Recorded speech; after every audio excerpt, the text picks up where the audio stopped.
All right.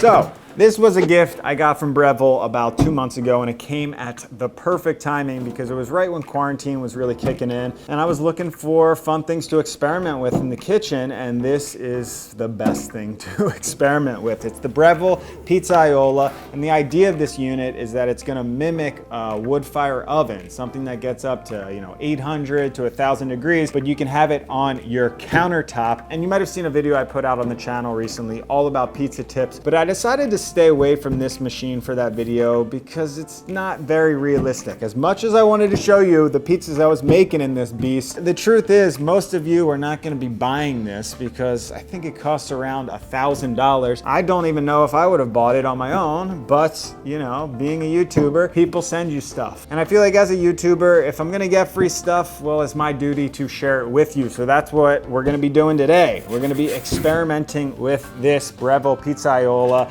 and really seeing if it's the best pizza maker on the market. But I'm gonna be attempting to make every single style of pizza that this thing does. We've got a pan pizza, we've got a New York pizza, thin and crispy, wood-fired, Neapolitan style, and of course, just plain old, turning frozen pizza into something delicious and crispy.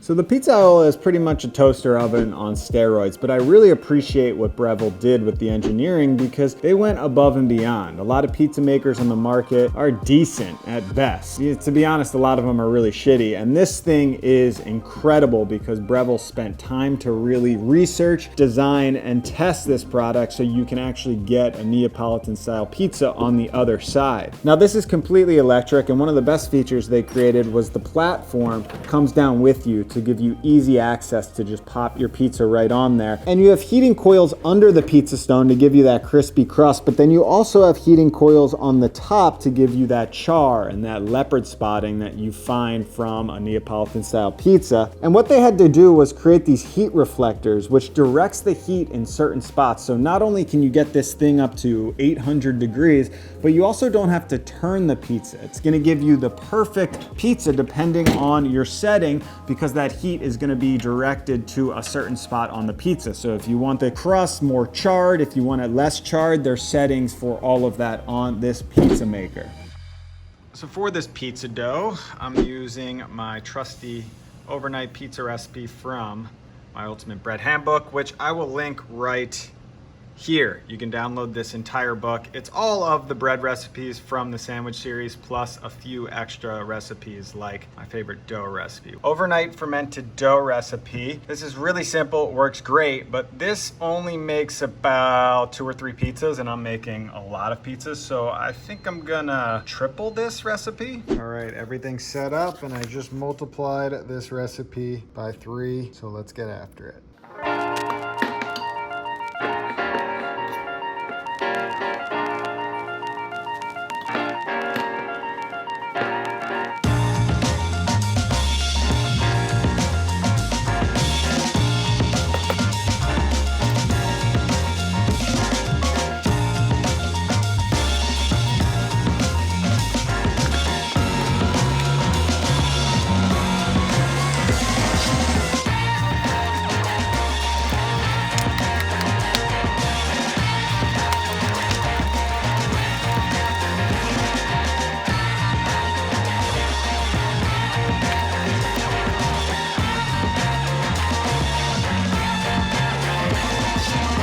This is, of course, my overnight pizza recipe for extra flavor from the longer, slower proof. So we're gonna throw that in the fridge. Got nothing in the fridge right now because of quarantine, so I gotta start stocking this thing. So let's talk toppings for these pizzas, because of course I need some type of variety if I'm about to make like 15 pizzas. And also these pizza styles require different types of ingredients. So for instance, with the cheese, the Neapolitan style pizza can use this fresh mozz, but then the New York style requires a low moisture mozzarella, which just means there's less whey in this mozzarella, so you can sprinkle more of the cheese on top. I got a stick of Parmesan that will be grated on a few pizzas, and then just some random toppings that that I bought in the store. In my last pizza video, what I did was I took canned tomatoes and I cooked them down. Now you don't have to cook your tomato sauce. For these tomatoes, I'm actually not going to cook them because of one very specific reason. When you take a look at these tomatoes, they are absolutely delicious. I'll give a quick shout out. First Field, these are Jersey tomatoes. The best tomatoes come from New Jersey, at least on the east coast of the US. But this brand specifically, I found these and they are incredible. And that just looks like perfect pizza sauce without having to do anything with it. So I don't need to add too much flavor. The only thing I'm gonna do is grate in a little bit of garlic for an extra pop. But if you open your can of tomatoes and it's just looking dead, maybe it looks a little watery, you can cook it down, you can add some flavor to it. It's totally up to you. And that's gonna be our tomato sauce for all of the pizzas. And just a quick note, every single pizza style requires different elements. Maybe the dough is a little different, maybe the sauce is different. I don't have time to do that today, so I'm using the same sauce, I'm using the same dough, but the techniques for actually making the pizzas will be slightly different, of course. So for today, we're gonna be rumbling through all of these styles of pizza. And I'm gonna be going in order because if we turn this on frozen, this thing takes a good amount of time to heat up. To get to wood fire, it's like 20 minutes and it takes a long time to cool down. So I wanna start with the pizza that has the lowest temp and then we'll continue to work ourselves up so we don't have to wait for it to actually cool down. So let's make some frozen pizza. All right, so I don't think I've bought a frozen pizza since college, and I know they've made a lot of developments in the frozen pizza game. For instance, this right here I found in the market, which was really exciting. This brand is Roberta's. This is a restaurant actually in Brooklyn. So I guess they just flash freeze their pizza. So I wanted to try a gourmet pizza, and then I wanted to try this thing. I thought it'd be interesting to try a cauliflower pizza because cauliflower pizza is so hard to get crispy, and maybe this thing can actually get it crispy. So I'm just gonna let this preheat for a few more minutes, and then we'll start with the Roberta's. This is interesting. Obviously it looks cooked. It's charred up, but it's like a little flat, like there's not much crust. So I don't know if that's gonna pop back up or whatnot. All right. Set it to frozen again. Whoa, interesting. Frozen pizza takes 14 minutes. It must be at a really low temperature. Oh, that's a bummer. Frozen pizza takes 14 minutes, wood fire pizza takes about 2. But they know the calibration, so I trust Breville on this. By the way, you're gonna get smoke like this out of the corner. That's totally fine. So you want some type of vent or window, or you can do this outside, which I do a lot. Ooh, ooh, ooh, okay. That already looks pretty crispy. Whoa, is it done? All right, that's gotta be done. All right, let's give it a try. To be honest, I don't have really high hopes. Really thin, crispy, smells good, but I don't know if I'm reviewing the pizza machine or the pizza at this point, but the pizza is super crispy, so this thing works. It's definitely dry, and this is a cheese pizza, so some sauce would definitely help its cause. But the actual flavor is really good on this pizza. You can taste the spice, and those cheeses are really nice. So I don't know, I guess it works. I'm interested to see what happens with this cauliflower pizza with actually cooking the crust. All right, so here's the cauliflower pizza, which doesn't have a cooked crust. So I'm gonna throw that in there.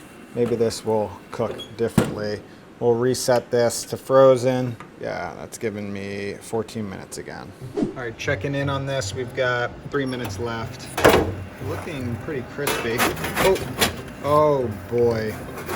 Oh, son of a... I had a feeling about that, and now I just learned my lesson. Wait, is that gonna come up? Can I get under there? Come on. Can I just... Oh, it's a goddamn miracle. Holding up really nicely for a cauliflower pizza. Very impressed. Part of my hair, by the way. I will get a haircut. Things are starting. I think phase 2 in New York is 2 weeks from now. A haircut will be coming soon. All right, crispy crust. What does that remind me of?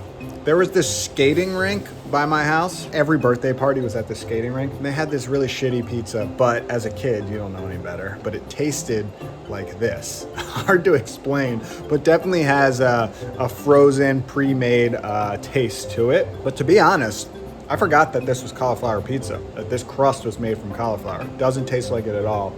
I bet that they use cauliflower powder and not actual cauliflower. A bit of a scam, I would say. Didn't read the ingredient list, but when you make cauliflower pizza at home, it's like real cauliflower, you steam it, it's a whole process. This has brown rice flour, cauliflower. Doesn't say cauliflower flour. cornstarch, tapioca starch. So it's a lot of starches, and that's exactly what it tasted like when I bit into it. I would say that's more of a gluten-free crust than a cauliflower crust. I would love to know the percentage. I bet it's like 30%. I could be wrong on that. But the pizza machine did a great job. Super crispy, just well cooked, and it was only about 80% of the cooking time. All right, I gotta pace myself because we got a lot more pizzas to make. We can start on the next setting, which is pan pizza. And this pizza maker actually comes with a pan to make pan pizza and this cool little handle that you can pop off, which is awesome. I've never tried this, so what I'm gonna do is take a little bit of olive oil, almost like we're making a focaccia. Now I'm not going for Chicago style or anything like that. This is just pan pizza, more like, I don't know, Pizza Hut style. That's the pan pizza I know, that's what I grew up on. Now I'm gonna take the biggest dough, and I'm just gonna spread it out in here.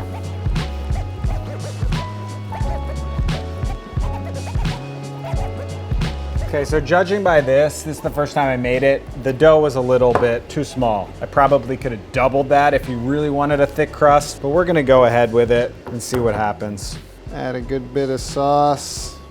All right, we're off to a pretty bad start right here. I needed about double the amount of dough. I'm used to this pizza peel right here that it comes with, which can only make really small doughs, but this thing can of course handle a lot. So we're not gonna really get a pan pizza. It's not gonna fill the pan, but I'm still interested in what happens when you put it on pan pizza setting. All right, we're officially preheated, and this thing is awesome. I haven't actually used it yet, but this is like a traditional pizza pan, so you can throw this in and remove that when needed. We'll throw it in there, boom, and we'll click that. 18 minutes and counting. All right, I want to show you something that's a little bit concerning. It's been about half of the cooking time, a little more than half. That thing, first of all, looks incredible, but it looks like it's finished. So this was a smaller dough, of course. I don't know, it looks perfect right now. Look at, what? All right, I'll give it another minute in there. All right, let's see where we're at. Sweet baby Jesus. Oh my God. Okay. You are not getting results anywhere close to that in an oven. That is incredible. Under crust looking pretty perfect. Da da da da. Wow, like I said, I would have loved to fill out the pan there. Oh, we got leakage, but I can already tell I have not made a pan pizza even close to this good, just by the look of it. Come on, insane. All right, we're past the frozen pizza and we're on to some real cooking here. I mean, that's pretty perfect. So fluffy, crispy on bottom and crispy on top. That's gonna be a theme today, I can guarantee it. Getting your pizza crispy but fluffy on the interior is so difficult to get without drying it out, of course. This thing does it great. And I really love the char on top on the cheese. It adds such a nice appearance to it, but then also you get some really great flavors from that char. I mean, there's things I could improve on that because it was my first time ever doing the pan pizza, but that's pretty incredible. Definitely the best pan pizza I've ever made. Pace yourself, Mike. Pace yourself. All right, the next pizza is New York style pizza. I live in New York. I'm obsessed with the pizza here. I try to eat it all the time because every pizza shop is not completely unique. Well, that's not true at all. A lot of the pizza shops taste the same. There's a lot of shitty New York pizza, but there are so many pizza shops here that will blow you away. And it's a very specific style. And let's be clear, I'm not trying to create the perfect New York pizza. Actually, I would recommend a video by a guy named Adam that I will link below. Adam I'm not even going to try to pronounce his last name. Perfected the New York style pizza at home, really went in depth on every little element. But since I'm cooking so many different styles today, it's not about perfection. It's just about getting something close. So I'm going to use a medium-sized dough ball. I'm going to use the low moisture mozzarella and a little bit of parm, and we'll roll out some New York style pizza dough.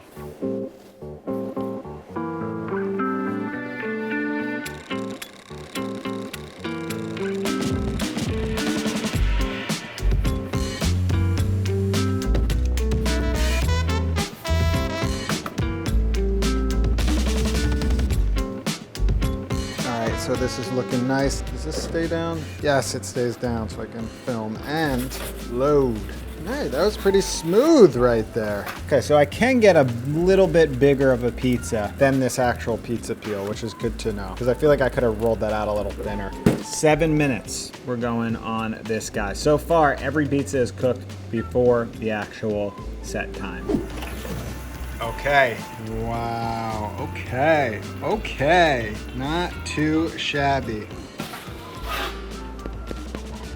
So that cooked in the exact amount of time. It's probably good. Maybe could have used a little longer. Like I said, I would have liked to get it a little thinner. It's not really looking like New York style pizza to me, but let's see how it tastes. Solid under crust there. You know what? I think it needed another minute. Let me get a pepperoni bite without burning my face off. It's a little bit on the doughy side, so that one actually needed just a little longer, I would say. Maybe because I didn't roll it out thin enough like a New York style pizza. So I won't blame Breville on that one completely. User error. All right, so the next pizza is thin and crispy, and the only time you'll ever see me use a rolling pin for pizza, because I'm not worried about getting some fluffy crust. It's just about getting the thinnest possible pizza to see how this thing handles the crispy levels. So I'm gonna take one of my smaller pizza doughs and just roll it out as thin as possible. We'll top it with, I don't know yet, we'll see soon.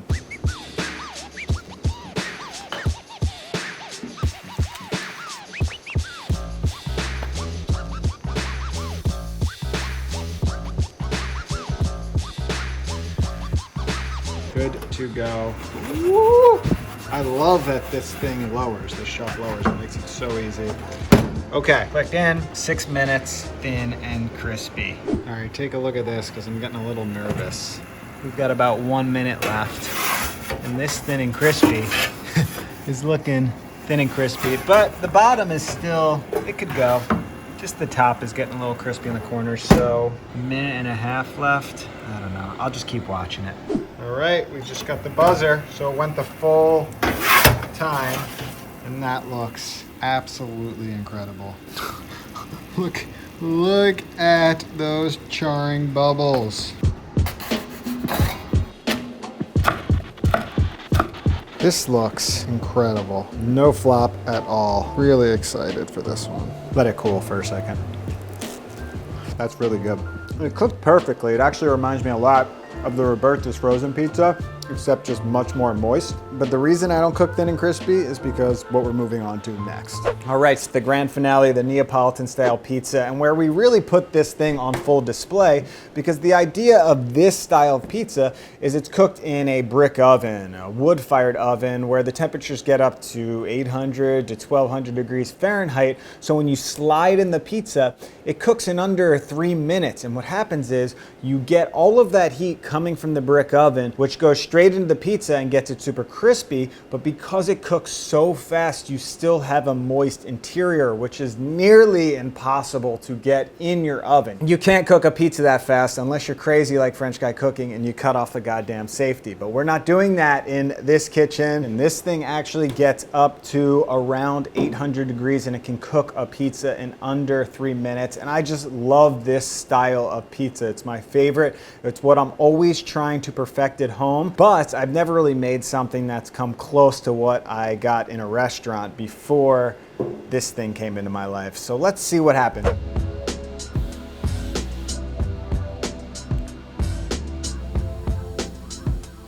All right, I picked a dough ball that was too small for the first one, but I just really wanted to retain that air bubble. So this will just be a quick little tester, but that's like the size of my hand. Too small for a pizza.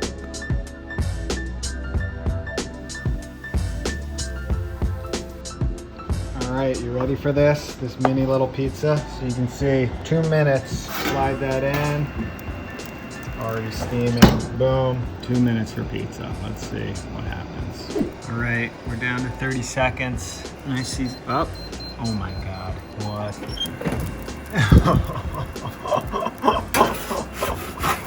Oh, let's see, do we think this is done? Looks done to me. Yeah. Look at that leopard spotting. Because it's so hot, it really puffs up nicely and you get that beautiful crust. Underside, I mean, perfect. Perfect.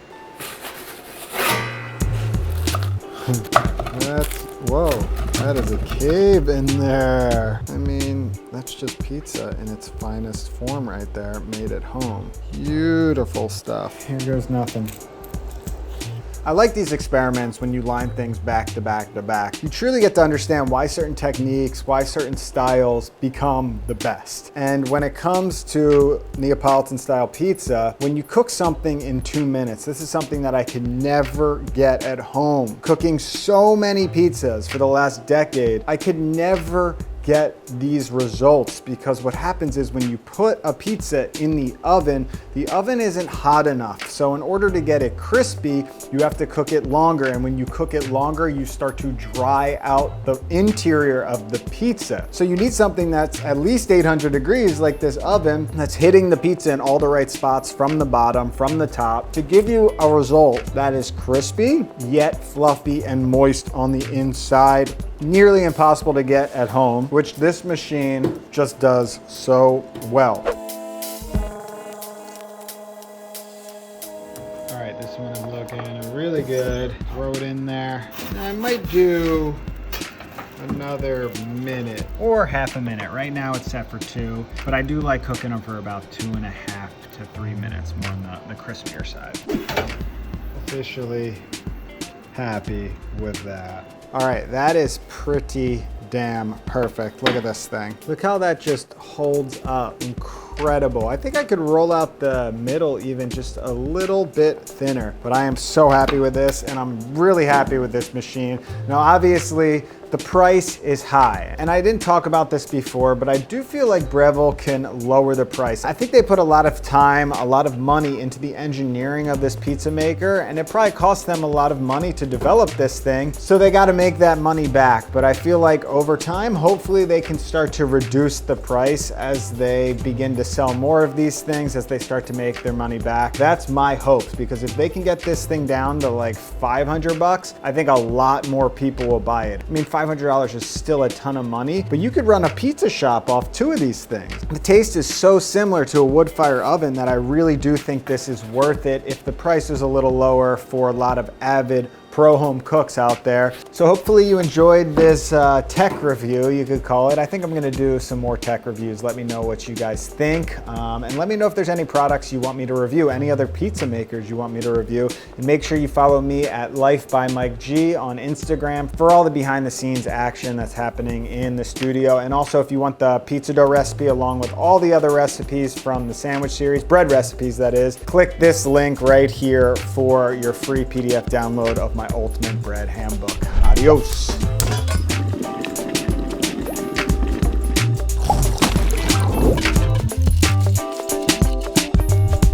All right, I can officially end the video. Happy with that.